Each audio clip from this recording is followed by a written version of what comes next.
ஜெபமாலை தியான மையத்தின் ஜெப உள்ளங்களே, இந்த நாளிலே தூய ஆவியானவர் நமக்கு கற்றுத்தருகின்றார்.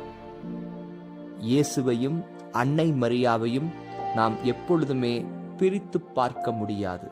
இதற்கு இயேசு கூறிய வார்த்தைகளின் அடிப்படையில் ஆண்டவருடைய வார்த்தைகளில் அன்னை மரியாவை தியானித்து சிந்தித்து ஜெப வாழ்விலே நிறைவுள்ளவர்களாக மாற்றமடைவோம். மத்தேயு நற்செய்தி 6ஆம் அதிகாரம் 22வது வசனத்திலே, கண்தான் உடலுக்கு விளக்கு, கண் நலமாயிருந்தால் உங்கள் உடல் முழுவதும் நலம் பெற்றிருக்கும். அன்னை மரியாள் யாரை பார்த்தார்? ஏன் அவருடைய உடல் தூய ஆவியினுடைய ஆலயமாக மாறியது? இயேசுவை தாங்கிய உடன்படிக்கை பேழையாக மாறியது, இறை வார்த்தை சுமக்கின்ற பெட்டகமாக மாறியது என்றால் அன்னை மரியாள் பார்த்தது இறைவனை மட்டும்தான். மங்கள வார்த்தையின் போது இறை தந்தையினுடைய வார்த்தையை பார்த்தார். கானாவூர் திருமணத்திலே இயேசுவை பார்த்தார்.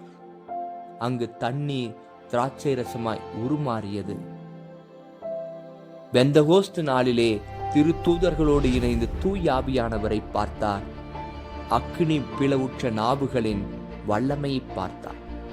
எனவே அன்னை மரியாள் உடல் முழுவதும் ஒளி பெற்றதாக இருக்கிறது. எனவேதான் அன்னை மரியாள் உடலோடும் ஆன்மாவோடும் விண்ணகத்திற்கு எடுத்துக் கொள்ளப்பட்டார்.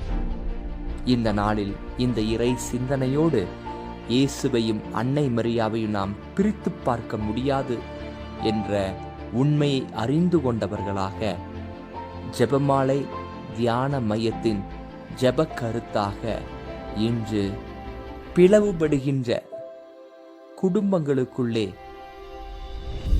ஆணவம் என்ற நிலையிலே, அதிகாரம் என்ற உணர்விலே செயல்படுகின்ற பெற்றோர்களும் பிள்ளைகளும் உறவு முறையில் உருமாற்றத்தை அன்னை மரியாள் இறைவனிடம் பரிந்து பேசி ஒற்றுமையை வெளிப்படுத்துகின்ற ஆவியானவரை பெற்றுத்தர வேண்டும் என்று சொல்லி நாம் இணைந்து ஜெபிப்போம்.